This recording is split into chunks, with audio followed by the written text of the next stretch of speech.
नमस्कार साथियों, हिंदी पीडिया चैनल में आप सभी का अभिनंदन। आइए आज हम सभी एक नए अभ्यास पत्र पर चलते हैं जिसमें प्रयोगवादी कवि एवं उनकी रचनाओं के बारे में जो भी प्रश्न परीक्षा में पूछे जाते हैं उनका उत्तर लेंगे, उत्तर जानेंगे। अगर अभी तक आपने चैनल को सब्सक्राइब नहीं किया है, चैनल को सब्सक्राइब कर लें, क्योंकि यहाँ पर हमेशा अभ्यास पत्र अपडेट किए जाते हैं। अभ्यास पत्र जो परीक्षा के लिए अति महत्वपूर्ण है, आपकी तैयारी अच्छी हो सकती है। आइए पहले प्रश्न पर चलते हैं। प्रयोगवाद का वास्तविक उदय काल है। प्रयोगवाद का वास्तविक उदय काल जो माना गया है कब से है, तो इसका उत्तर आप देखेंगे 4 विकल्प दिए गए हैं। 4 विकल्प हैं। प्रयोगवाद का वास्तविक उदय काल है सन 1940 में, सन 1945 में, सन 1947 में, सन 1950 में। इस तरह से 4 विकल्प दिए गए हैं। इन 4 विकल्पों में से सही विकल्प आपके सामने जो है वह क्या है, उसका उत्तर आप सभी हल करेंगे, हल करके बताएंगे। जब हम उत्तर बता देंगे, उत्तर से सही मिलान करेंगे। तो प्रयोगवाद का वास्तविक उदय काल माना जाता है 1947 से। 1947 से वास्तविक उदय काल माना जाता है। इसका उत्तर आपको लगाना है ग, अर्थात अब स को सही करेंगे। चलिए अगले प्रश्न पर चलते हैं। अगला प्रश्न है आज का, तार सप्तक का प्रकाशन कब हुआ। तार सप्तक जब पूछा जाए इसका मतलब है प्रथम तार सप्तक। प्रथम तार सप्तक को तार सप्तक भी कहते हैं। तो तार सप्तक का प्रकाशन कब हुआ? 1943 में, 1944 में, 1945 में, 1946 में। तो यहाँ पर तार सप्तक की बात करने लगे हम लोग। तो आप जानते हैं कि सच्चिदानंद हीरानंद वात्स्यायन जी ने तार सप्तक की प्रथा चलाई और इस तार सप्तक में एक ही भावभूमि पर कविता करने वाले कवियों को चुना गया। एक ही भावभूमि पर, एक ही विषय पर कविता करने वाले कवियों को चुना जाता था, जिसमें अज्ञेय जी ने इसकी स्थापना की। कब स्थापना की? 1943 में। 1943 में। तो 43 आपका सही उत्तर होगा। चलिए अगले प्रश्न पर चलते हैं।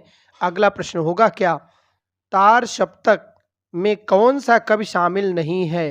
अर्थात यहाँ भी वही प्रश्न होगा कि प्रथम तार सप्तक में कौन सा कवि शामिल नहीं है। तार सप्तक पर अगर आपको वीडियो चाहिए, डिटेल में चाहिए, तो आपको हमारे ही वीडियो के प्लेलिस्ट में मिल जाएगा। आप टीजीटी की प्लेलिस्ट पर तार सप्तक के वीडियो प्राप्त कर सकते हैं और डिटेल पूरा जान सकते हैं। आइए इस प्रश्न का उत्तर देखते हैं। अज्ञेय, शमशेर बहादुर सिंह, मुक्तिबोध, नेमिचंद्र जैन कहा गया है तार सप्तक में शामिल नहीं है। इसके पहले हमने आपको बताया था कि तार सप्तक के कवियों को याद करने का तरीका, तो वहाँ जो तरीका बताया है तार सप्तक के कवियों को याद करने के लिए, तो उसमें जो है सही तरीका क्या है, कैसे याद करेंगे, तो उसका तरीका था रामु प्रभा अग्नि। रामु प्रभा अग्नि। तो यहाँ पर देखिए आ रहा है प्रभा, मु आ रहा है रामु, ने आ रहा है, स नहीं आ रहा है। तो राम प्रभा अग्नि में स शब्द नहीं आ रहा है, इसलिए यहाँ पर जो शामिल नहीं है वह कौन है, तो आपको स्पष्ट हो गया होगा राम प्रभा अग्नि से शमशेर जी। शमशेर जी पहले सप्तक में अर्थात तार सप्तक में शामिल नहीं है। इसी तरह से अगले प्रश्न पर चलते हैं। अगला प्रश्न है, तार सप्तक का संपादन किसने किया। निराला, हरिऔध, अज्ञेय, नागार्जुन। तो साथियों आपको याद ही होगा कि तार सप्तक का संपादन यहाँ जो किया है अज्ञेय जी ने किया है। चलिए अगले प्रश्न पर चलते हैं। अगला प्रश्न जो इस तरह से है, प्रयोगवाद को प्रतीकवाद भी कहा जाता है क्योंकि। प्रयोगवाद को प्रतीकवाद कहा जाता है क्योंकि इस काव्य में प्रतीकों से परहेज किया गया है। यह पुराने और नए प्रतीकों से युक्त है। यह कविता प्राचीन प्रतीक विधान से युक्त है। यह कविता नवीन प्रतीक विधान से युक्त है। अब यहाँ पर जो प्रश्न आया है, इस प्रश्न का उत्तर आपको देना है। उत्तर कैसे देना है? ध्यान से पढ़ना है, ताकि जब परीक्षा में आ जाए तो उत्तर सही देने में कोई दिक्कत ना हो। तो चलिए उत्तर की तरफ चलते हैं। यहाँ आप ध्यान से देखें, प्रयोगवाद क्या है? यह कविता नवीन प्रतीक विधान से युक्त है। यह कविता जो है क्या है? नवीन प्रतीक विधान से युक्त है। यहाँ आपका सही ऑप्शन है द ऑप्शन आपका सही है। इस तरह से आप इस ऑप्शन को सही करके आगे बढ़ सकते हैं।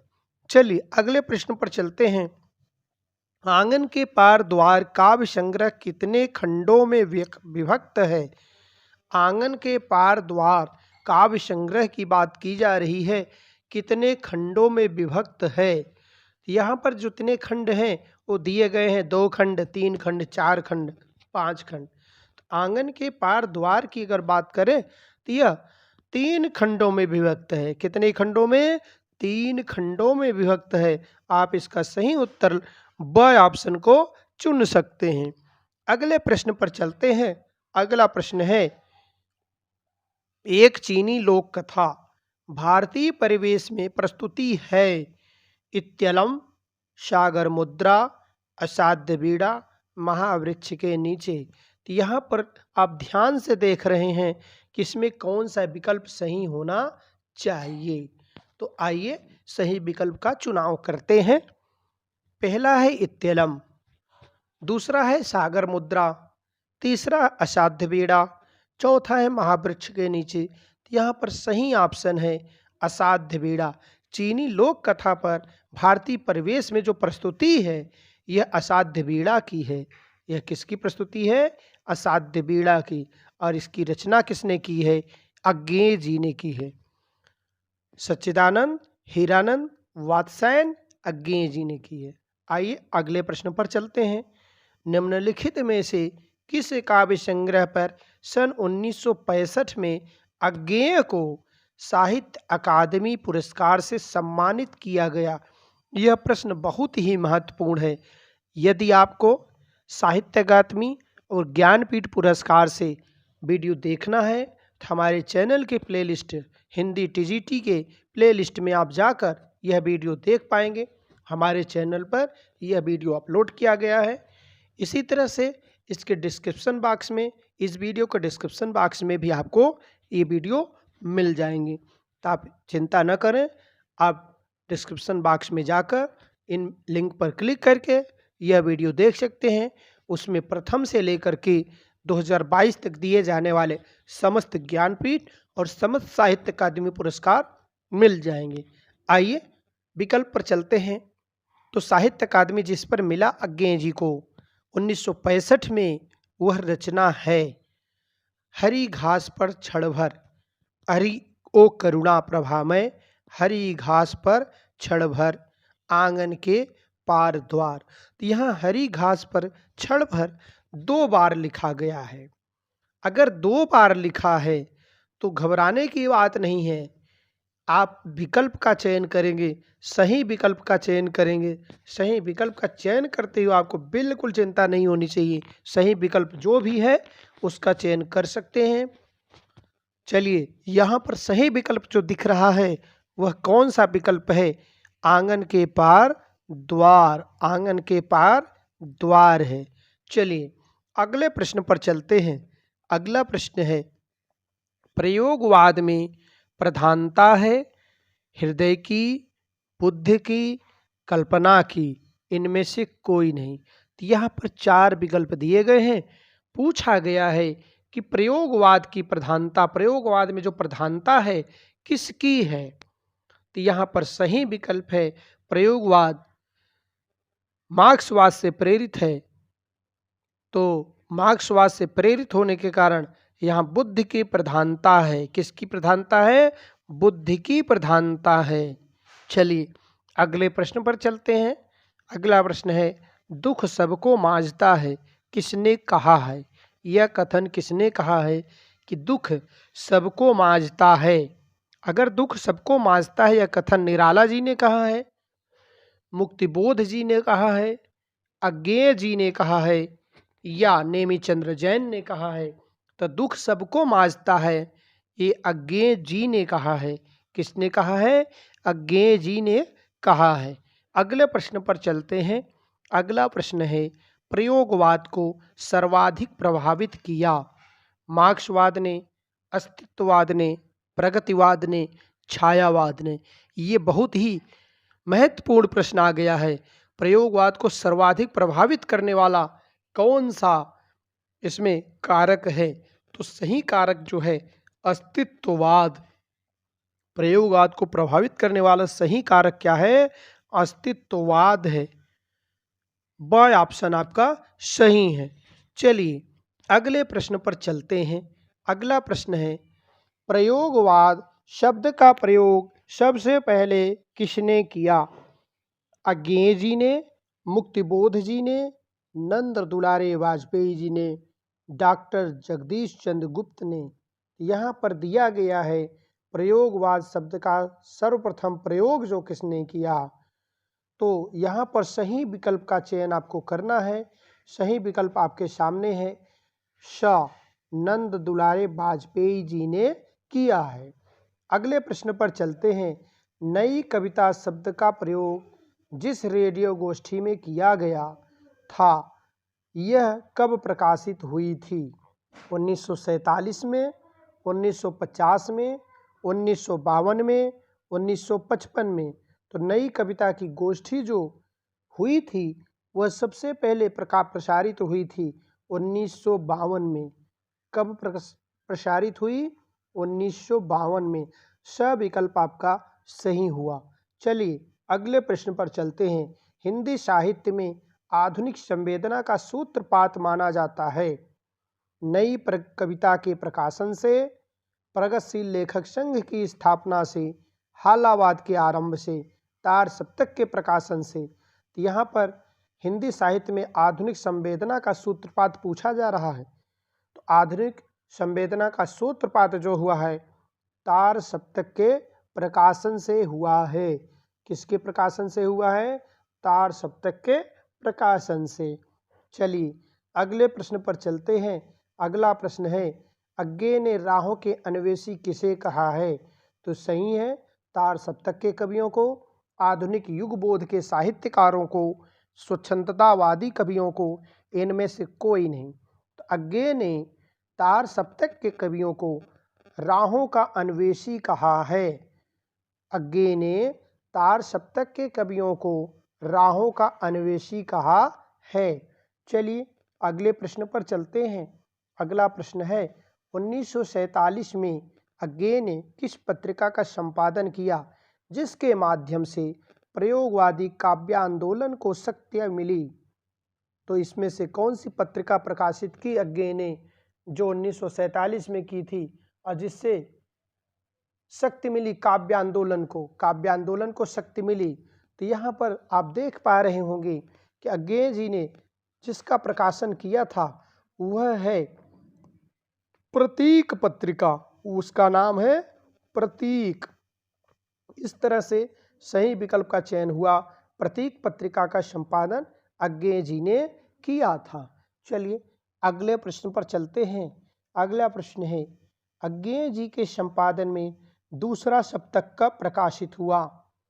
1949 में, 1950 में, 1951 में, 1952 में? तो यहाँ पर अज्ञेय जी के संपादन में दूसरा सप्तक जो प्रकाशित हुआ 1951 में। कब प्रकाशित हुआ? 1951 में। चलिए सही विकल्प का चयन कर लेते हैं 1951 में। अगले प्रश्न पर चलते हैं। अगला प्रश्न है, हरिनारायण व्यास जी जो हैं, व्यास का संबंध किस सप्तक से है? हरिनारायण व्यास का संबंध किस सप्तक से माना जाता है? तो यहाँ पर आपने ध्यान दिया होगा जब हमने सप्तक पढ़ाया, सप्तक पर वीडियो आपको दिया, तो उसमें सप्तक के लिए कई सूत्र दिए, चारों सप्तक के लिए अलग अलग सूत्र दिए हैं जिसके आधार पर यहाँ जांच हो सकती है। चलिए जांच कर लेते हैं। हरिनारायण व्यास किस सप्तक के कवि हैं? तो आइए देखते हैं तार सप्तक में कौन कौन थे। रामू, प्रभा, अग्नि, तो हरिनारायण जी नहीं आ रहे हैं। दूसरे सप्तक में धनभ, सर, हसदी, हाँ आ रहा है, तो यहाँ सही विकल्प आपका हुआ दूसरा सप्तक। दूसरे सप्तक के कवियों का संबंध हरिनारायण व्यास से है। हरिनारायण व्यास का संबंध दूसरे सप्तक के कवियों में है, दूसरे सप्तक से है। चलिए अगले प्रश्न पर चलते हैं। अगला प्रश्न इस तरह से है, तार सप्तक की समीक्षा करते हुए सर्वप्रथम किस आलोचक ने इस काव्य प्रवृत्ति को प्रयोगवाद नाम दिया? किस आलोचक ने तार सप्तक की समीक्षा करते हुए सर्वप्रथम इसे प्रयोगवाद नाम दिया? यह प्रश्न बहुत ही महत्वपूर्ण है, तो ध्यान देंगे। 4 विकल्प हैं। आचार्य रामचंद्र शुक्ल ने, आचार्य नंद दुलारे वाजपेयी ने, आचार्य रामविलास शर्मा ने, डॉक्टर नामवर सिंह ने। तो यहाँ पर सही विकल्प है जो आचार्य नंद दुलारे वाजपेयी जी ने तार सप्तक की समीक्षा करते हुए तार सप्तक को प्रयोगवाद नाम दिया। चलिए अगले प्रश्न पर चलते हैं। अगला प्रश्न जो इस तरह से है, धर्मवीर भारती की रचनाएं किस सप्तक में प्रकाशित हुई थीं? धर्मवीर भारती की रचनाएं, तो यहाँ पर सूत्र के आधार पर जांच कर लेंगे, जिससे गलत होने के चांस खत्म हो जाएंगे। यदि आपको भी तार सप्तक का सूत्र चाहिए तो आप तार सप्तक का वीडियो देख सकते हैं, जो हमारे ही चैनल पर प्लेलिस्ट में उपलब्ध है। बहुत ही सरल शब्दों में समझाया गया है। तो यहाँ पर देखते हैं धर्मवीर भारती के सप्तक में आते हैं। पहले तार सप्तक की बात करें तो उसका सूत्र है रामू, प्रभा, अग्नि, इसमें नहीं आ रहे हैं धर्म भारती। दूसरे में देखते हैं ध, नभ, सर, हसदी, तो ध आ रहा है, धर्मवीर भारती दूसरे में है, तो यहाँ दूसरे का संबंध है। सही विकल्प है आपका ब, दूसरे में धर्मवीर भारती आते हैं। चलिए अगले प्रश्न पर चलते हैं। अगला प्रश्न है, केदारनाथ सिंह और सर्वेश्वर दयाल सक्सेना का संबंध किस सप्तक से है? तार सप्तक से, दूसरा सप्तक से, तीसरा सप्तक से, चौथा सप्तक से। यहाँ केदारनाथ सिंह की बात की जा रही है, जांच कर लेते हैं। पहले में सूत्र अभी फिर से बताया था मैंने, राम, प्रभा, अग्नि नहीं आ रहे हैं। दूसरे में धनभ, सर, हसदी, केदारनाथ जी नहीं आ रहे हैं। तीसरे में प्रेम, कुश, बिके, कीर्ति, बिके के आ रहा है, केदारनाथ सिंह आ रहे हैं। तो केदारनाथ सिंह अगर देखा जाए तो तीसरे सप्तक के कवियों में शामिल हैं। सर्वेश्वर दयाल सक्सेना का संबंध केदारनाथ सिंह और सर्वेश्वर दयाल सक्सेना का संबंध तीसरे सप्तक के कवियों से आता है, बैठता है। तीसरे सप्तक का सूत्र है प्रेम, कुश, बिके, कीर्ति, प्रेम, कुश, बिके, कीर्ति। इस तरह से आप सूत्र भी याद कर सकते हैं। डिटेल चाहिए तो चैनल की प्लेलिस्ट में जाकर तार सप्तक का वीडियो देख करके वहां से सूत्र ले सकते हैं, या इसी वीडियो को डिस्क्रिप्शन में जाकर इस लिंक पर क्लिक करके, वीडियो के लिंक पर क्लिक करके आप तार सप्तक का सूत्र प्राप्त कर सकते हैं। चलिए अगले प्रश्न पर चलते हैं। अगला प्रश्न है, निम्नलिखित में से कौन सुमेलित नहीं है? मुक्तिबोध तार सप्तक, शमशेर बहादुर सिंह दूसरा सप्तक, कीर्ति चौधरी तीसरा सप्तक, नरेश कुमार मेहता तार सप्तक। तो हमें अभी सूत्र से पता चला, जो सूत्र दिया गया था उससे पता चल रहा है कि नरेश कुमार मेहता तार सप्तक में नहीं आते हैं, तार सप्तक में नहीं आते हैं, क्योंकि तार सप्तक में राम, प्रभा, अग्नि आ रहे, नेमी चंद्र आ रहे हैं, नरेश मेहता जी नहीं आ रहे हैं। इसलिए तार सप्तक का यह ऑप्शन गलत ठहरता है, इसका आप चयन कर सकते हैं। चलिए अगले प्रश्न पर देख लें। अगला प्रश्न क्या है, प्रयोगवादी काव्य कभी लोकप्रिय न हो सका, इसका सर्वप्रमुख कारण है दुरूहता, अस्पष्टता और समाज निरपेक्षता। फ्रायड दर्शन से ओतप्रोत मार्क्सवादी चिंतन की अभिव्यक्ति, धर्म और अंधविश्वास का विरोध। तो प्रयोगवादी क्यों सफल नहीं हो सका, लोकप्रिय नहीं हो सका? दुरूहता, इसका विशेष कारण क्या था? दुरूहता, अस्पष्टता और समाज निरपेक्षता। यही विकल्प आपका सही है। चलिए अगले प्रश्न पर चलते हैं। तार सप्तक क्या है? तार सप्तक क्या है? चुने हुए 7 साहित्यकारों का संक्षिप्त परिचय, समान विचारधारा वाले 7 लेखकों का जीवन परिचय, 7 निबंधों का संग्रह, 7 कवियों की रचनाएं। बहुत ही अच्छा क्वेश्चन है, बहुत ही अच्छा प्रश्न है। इस प्रश्न में अगर देखें तो बहुत ही मुश्किल होगी सही उत्तर ढूंढने में, इसलिए इस प्रश्न को बड़े ध्यान से पढ़ना होगा। यहाँ सभी चीज़ मिलती जुलती हैं, लेकिन ऐसे प्रश्नों में जो सबसे सही विकल्प होता है उसको चुनना होता है। तो यहाँ पर सबसे सही विकल्प जो दिख रहा है वह है 7 कवियों की रचनाएं। वह विकल्प क्या है? 7 कवियों की रचनाएं। यह विकल्प सही है। चलिए अगले प्रश्न पर चलते हैं। अगला प्रश्न है, समकालीन समीक्षा में अस्तित्ववादी किसे घोषित किया गया? यह प्रश्न भी महत्वपूर्ण है।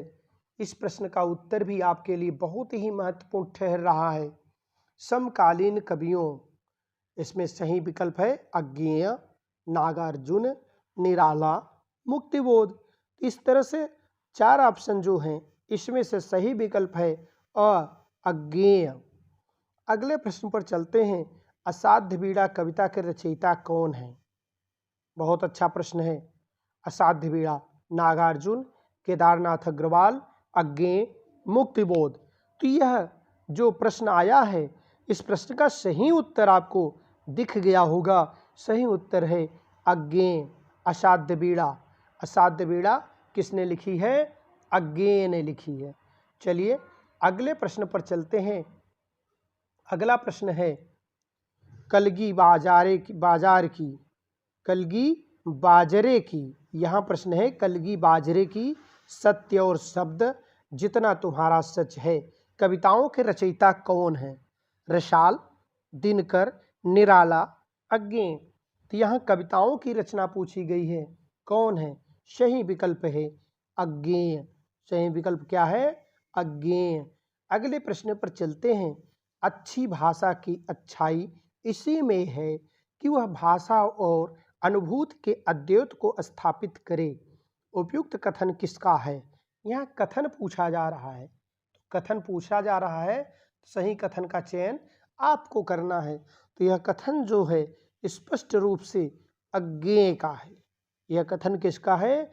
अज्ञेय का है। चलिए अगले प्रश्न पर चलते हैं। अज्ञेय की वे रचनाएं जो छायावादी कोट में आती हैं, असाध्य बीड़ा, भग्नदूत और चिंता, इत्यलम, बावरा अहेरी। तो अज्ञेय की ऐसी कौन सी रचना है जो छायावाद में आती है, छायावाद कोट के अंतर्गत आती है? तो वह रचना है भग्नदूत और चिंता। भग्नदूत और चिंता आपका सही विकल्प है ब। इस तरह से अगले प्रश्न पर चलते हैं। अगला प्रश्न है प्रयोगवाद के प्रवर्तक के अनुसार प्रयोगवादी कवि का मुख्य लक्ष्य क्या था? मुख्य लक्ष्य पूछा जा रहा है, प्रयोगवादी कवि का मुख्य लक्ष्य क्या था? तो यहाँ पर सही विकल्प आपका है नए काव्य उपकरणों का प्रयोग नहीं, भावुकता के स्थान पर बौद्धिकता के प्रतिष्ठा यह भी नहीं, नई राहों का अन्वेषण यही था प्रयोगवादी काव्य का मुख्य लक्ष्य था, नई राहों का अन्वेषक। इसीलिए तो अज्ञेय जी ने तार सप्तक के कवियों को राहों का अन्वेषी भी कहा है। चलिए सही विकल्प मिल गया। अगले प्रश्न पर चलते हैं। अगला प्रश्न है मैं प्रयोगवाद का अगुआ नहीं पिछ लगुआ हूँ। उपयुक्त कथन किसका है?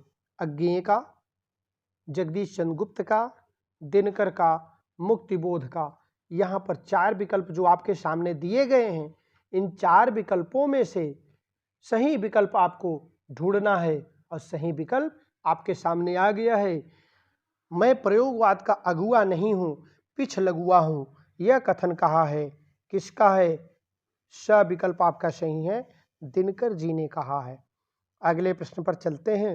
निम्नलिखित में से किन कवियों में मध्यम वर्गीय व्यक्ति जीवन की पीड़ा के अनेक स्तर उभरे हैं, किंतु विशेषतः दमित काम वासना का ही प्राधान्य लक्षित हुआ है? किंतु विशेषतः दमित काम वासना की ही प्रधानता लक्षित हुई है। छायावादी में, रहस्यवादी में, प्रगतिवादी में, प्रयोगवादी में। तो यहाँ पर सही विकल्प आपके सामने है प्रयोगवादी में। यहाँ सही विकल्प द है और प्रयोगवादी। चलिए, प्रयोगवाद का सबसे बड़ा दोष था, प्रयोगवाद में सबसे बड़ा दोष क्या था? लोक कल्याण की उपेक्षा, नवीन के प्रति अतिशय मोह, रूढ़ियों का विरोध, नए प्रतीकों का सर्वथा अभाव। तो यहाँ पर सही विकल्प आपके सामने है लोक कल्याण की उपेक्षा। प्रयोगवाद में लोक कल्याण की उपेक्षा की गई है, यह इसका सबसे बड़ा दोष था। अगला प्रश्न है, प्रयोगवादी काव्यधारा का प्रारंभ किस पुस्तक के प्रकाशन से माना जाता है? तार सप्तक से, दूसरा सप्तक से, तीसरा सप्तक से, चौथा सप्तक से। यहाँ पूछा गया है किस पुस्तक के प्रकाशन से माना जाता है? प्रयोगवादी काव्यधारा का प्रारंभ किस पुस्तक के प्रकाशन से माना जाता है? जल्दी बताएं, प्रारंभ किस पुस्तक के प्रकाशन से माना जाता है? तार सप्तक से, दूसरा सप्तक से, तीसरा सप्तक से, चौथा सप्तक से। उत्तर आ रहे हैं प्रयोगवादी काव्यधारा। जी, यह बहुत ही सरल उत्तर था जिस पर आपने इतना समय लिया। चलिए, सही उत्तर है तार सप्तक से, तार सप्तक से। अगला प्रश्न है, प्रयोगवादी काव्यधारा का प्रारंभ कब से माना जाता है? प्रयोगवादी काव्यधारा का प्रारंभ कब से माना जाता है? 1943 से, 1949 से, 1953 से, 1959 से। तो यहाँ पर सही विकल्प है 1943 से, 1943 से। सही विकल्प आपके सामने अ है, 1943 से। अगला प्रश्न है, प्रयोगवाद अपने आप में इष्ट नहीं है वरन वह साधन है, यह कथन किसका है? जल्दी बताएं। मुक्तिबोध का, अज्ञेय का, शमशेर का, रामविलास शर्मा का। यहाँ पर सही विकल्प आपके सामने आ गया है, यह है मुक्तिबोध का। विकल्प अ सही है, मुक्तिबोध का। किस काव्यधारा का विकास कालांतर में नई कविता के रूप में हुआ? जल्दी बताएं। प्रगतिवाद का, प्रयोगवाद का, छायावाद का, अंतश्चेतनावाद का। तो यहाँ सही विकल्प आपके सामने है प्रयोगवाद का। अगला प्रश्न है, इनमें से कौन सा कवि तार सप्तक का कवि नहीं है? इनमें से कौन सा कवि तार सप्तक का कवि नहीं है? भारत भूषण अग्रवाल, केदारनाथ सिंह, नेमिचंद्र जैन, रामविलास शर्मा। तो यहाँ पर तार सप्तक का कवि नहीं है जो, वह है केदारनाथ सिंह। इसी तरह से अगले प्रश्न की बात करते हैं। अगला प्रश्न है, भवानी प्रसाद मिश्र की कविताओं को किस सप्तक में स्थान मिला है? तार सप्तक, दूसरा सप्तक, तीसरा सप्तक, चौथा सप्तक। तो यहाँ पर आपको सूत्र का सहारा लेकर जल्दी उत्तर सही करना होगा। सूत्र का सहारा, भवानी प्रसाद, ध न भ, ध न भ, धर्मवीर, और भ भवानी प्रसाद, धनव सर हस दी, दी दूसरा सप्तक। तो सही ऑप्शन आपके सामने क्या आया? दूसरा सप्तक, धनव सर हस दी। तार सप्तक के कवियों का प्रथम अक्षर लेते हुए सूत्र बनाया गया है। बड़ा ही सरल सूत्र है जिसके माध्यम से आप कभी भी तार सप्तक के प्रश्न गलत नहीं करेंगे। इसलिए आप इन सूत्रों को याद कर सकते हैं, वीडियो पर विजिट कर सकते हैं, वीडियो को पुनः देख सकते हैं। जो तार सप्तक के वीडियो अपलोड किए जा चुके हैं पहले से। चलिए अगला प्रश्न है, शमशेर बहादुर सिंह किस सप्तक के कवि हैं? शमशेर बहादुर सिंह किस सप्तक के कवि हैं? यह भी धनब सर हसदी सर शमशेर, तो दूसरा सप्तक का कवि। बिल्कुल सही उत्तर, दूसरा सप्तक का कवि। अगला प्रश्न है, तीसरा सप्तक कब प्रकाशित हुआ? तीसरा सप्तक कब प्रकाशित हुआ? प्रकाशन वर्ष क्या है तीसरे सप्तक का? तो आप सभी को इसका उत्तर जल्दी से ढूंढना होगा। 1943, 1957, 1959। तो तीसरा सप्तक सही विकल्प जो है स 1959। चलिए अगला प्रश्न है, प्रतीक पत्रिका के संपादक कौन थे? अभी आप ऊपर इस प्रश्न का उत्तर पढ़ चुके हैं। प्रतीक पत्रिका के संपादक कौन थे? अज्ञेय जी थे। प्रतीक पत्रिका का संपादक किसने किया? अज्ञेय जी ने किया। अगला प्रश्न है, कोसवत सिमटी रहे यह चाहती नारी, खोल देने लूटने का पुरुष है अधिकारी। ये पंक्तियां किस कवि की हैं? सर्वेश्वर दयाल सक्सेना, शमशेर बहादुर सिंह, अज्ञेय, धर्मवीर भारती। तो कोसवत सिमटी रही नारी, खोल देने, जो भी उन्होंने इस तरह से कहा, खोल देने लूटने का पुरुष अधिकारी, इस तरह से यह पंक्तियां जो कही हैं अज्ञेय जी की हैं। प्रयोगवादी काव्य धारा से जुड़ी हुई अज्ञेय जी की हैं। किसकी हैं? अज्ञेय जी की। अगला प्रश्न है, आह मेरा श्वास है उत्तप्त ध्वनियों में उमड़ आई है, लहू की धार तुम कहाँ हो नारी। ये पंक्तियां किस कवि की हैं? ये पंक्तियां किस कवि की हैं? मुक्तिबोध की, दुष्यंत की, गिरिजा कुमार माथुर की, अज्ञेय की। यहाँ पर भी आप देख रहे हैं प्रयोगवादी काव्य धारा से ओतप्रोत यह पंक्ति किसकी है? अज्ञेय जी की है। किसकी है? अज्ञेय जी की है। अगला प्रश्न आपके सामने आ गया है, चाँद का मुंह टेढ़ा। चाँद का मुंह टेढ़ा काव्य संकलन के रचयिता कौन है? अज्ञेय, मुक्तिबोध, धूमिल, शमशेर बहादुर सिंह। इस तरह से यहाँ पर भी आपको सही विकल्प मिल गया है, मुक्तिबोध। चाँद का मुंह टेढ़ा रचना है मुक्तिबोध की। चलिए अगला प्रश्न सामने है, ब्रह्मा राक्षस नामक कविता के रचयिता का नाम क्या है? धर्मवीर भारती, भवानी प्रसाद मिश्र, मुक्तिबोध, गिरिजा कुमार माथुर। तो यहाँ पर भी सही विकल्प आपके सामने है मुक्तिबोध। ये जो रचना है ब्रह्म राक्षस मुक्तिबोध की रचना है। किसकी रचना है? मुक्तिबोध की। अगला प्रश्न फिर से आ गया, इनमें से कौन सी कृति अज्ञेय की नहीं है? हरी घास पर छरभर, भूरी भूरी खाक धूल, अरियो करुणामय प्रभामय, आंगन के पार द्वार। तो आपने अभी तक इसको स्पष्ट कर लिया होगा।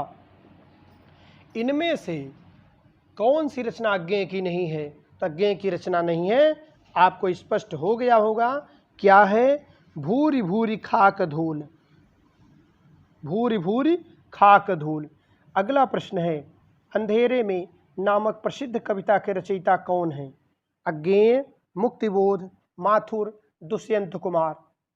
इस तरह से इसका उत्तर आप देख सकते हैं। जल्दी से उत्तर का चयन करें। अज्ञेय, मुक्तिबोध, माथुर, दुष्यंत कुमार। अंधेरे में, अंधेरे में जो कविता है इसके रचयिता हैं मुक्तिबोध। वह विकल्प आपका सही है, वह ऑप्शन सही है। शिला पंख चमकीले, शिला पंख चमकीले किस कवि की रचना है? शिला पंख चमकीले अज्ञेय, सर्वेश्वर दयाल सक्सेना, गिरिजा कुमार माथुर, शमशेर बहादुर सिंह। यहाँ पर शिला पंख चमकीले जो है सर्वेश्वर दयाल सक्सेना की रचना है। विकल्प ब आपका सही हुआ। चलिए अगले प्रश्न पर चलते हैं, इनमें से कौन सी कृति धर्मवीर भारती की नहीं है? 7 गीत वर्ष, अंधा युग, असाध्य बीड़ा, कनुप्रिया। धर्मवीर भारती की नहीं है। तो यहाँ पर देख पा रहे हैं असाध्य बीड़ा की बात की जा रही है। असाध्य बीड़ा की बात की जा रही जो अज्ञेय की है। तो इस तरह से यही विकल्प आपका सही होगा। नहीं है कौन सी कृति? असाध्य वीणा। चलिए, कुआनो नदी किस कवि की रचना है? कुआनो नदी किस कवि की रचना है? सर्वेश्वर दयाल सक्सेना की, धर्मवीर भारती की, अज्ञेय की, शमशेर बहादुर सिंह की। कुआनो नदी, जल्दी विकल्प का चयन करें जी। कुआनो नदी किस कवि की रचना है? सही विकल्प का चयन मिल गया है, सर्वेश्वर दयाल सक्सेना, कुआनो नदी। इसी तरह से इनमें से विजय देव नारायण शाही की काव्यकृत कौन सी है? विजय देव नारायण शाही की काव्यकृत पूछी जा रही है जी, जल्दी से चयन करें। मछली घर, उत्तर मिल गया। कौन सा उत्तर है? मछली घर, मछली घर है। साखी के रचयिता इनमें से कौन है? साखी के रचयिता इसमें से कौन है? विजय देव नारायण शाही, सर्वेश्वर दयाल सक्सेना, शमशेर बहादुर सिंह, नागार्जुन। साखी जी, विजय देव नारायण शाही, विजय देव नारायण शाही। इनमें से कौन सा वर्ग प्रयोगवाद का केंद्र है? मध्यम वर्गीय लघुमानव, उच्च वर्ग, निम्न वर्ग, उपयुक्त सभी। यहाँ पर सही विकल्प आपके सामने है। मध्यम वर्गीय लघुमानव प्रयोगवाद का केंद्र है। मध्यम वर्गीय लघुमानव प्रयोगवाद का केंद्र है। अगला प्रश्न है, अज्ञेय के अनुसार तार सप्तक का क्या अर्थ है? 7 कवियों का संकलन, 7 तारों का समूह, एक ही प्रकार की भाव चेतना के तार में पिरोए 7 कवियों की रचनाओं का संग्रह, 7 विचारधाराओं का संग्रह।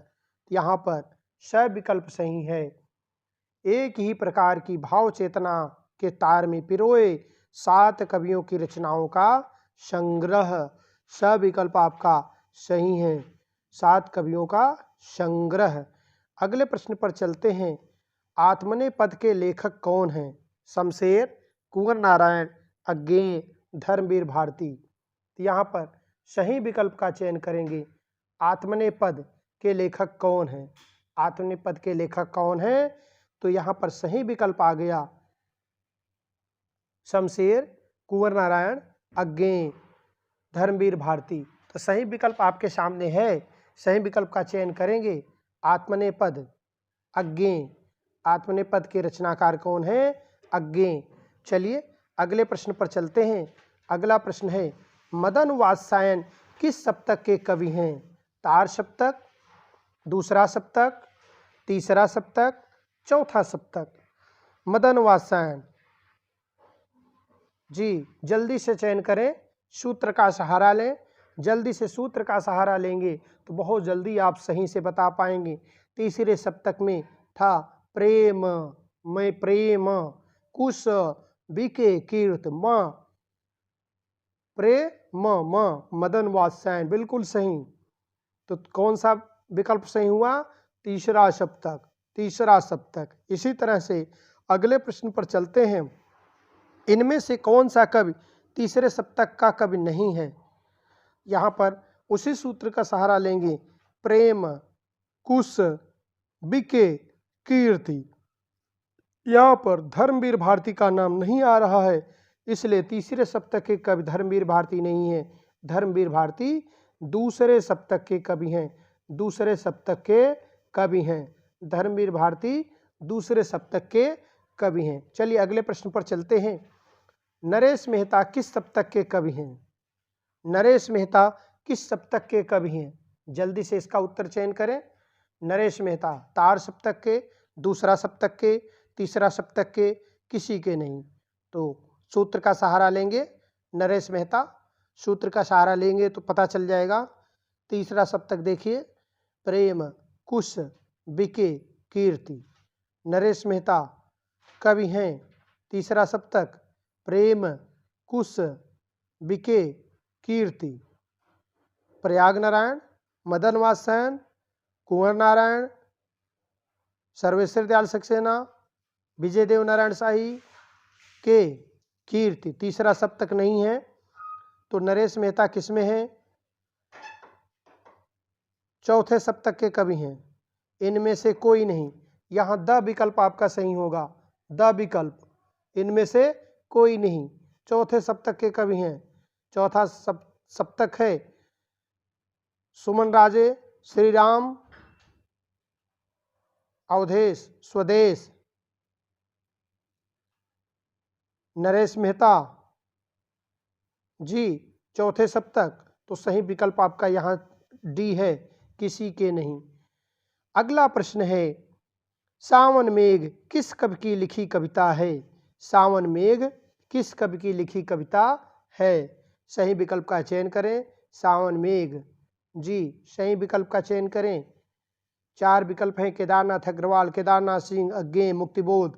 तो यहाँ पर सही विकल्प है केदारनाथ अग्रवाल, केदारनाथ सिंह, अज्ञेय, मुक्तिबोध। अज्ञेय सही विकल्प है। सही विकल्प है अज्ञेय। इस तरह से आज की प्रश्नोत्तरी का वीडियो कैसा लगा? वीडियो अच्छा लगा हो चैनल को सब्सक्राइब करें, वीडियो को लाइक करें, वीडियो को शेयर करें और हमारे साथ बने रहें। इसी तरह से अभ्यास पत्रक चलते रहेंगे, आपकी पूरी तैयारी कराएंगे, वीडियो पे वीडियो डालते रहेंगे। आज के लिए इतना ही। धन्यवाद। जय हिंद, जय भारत।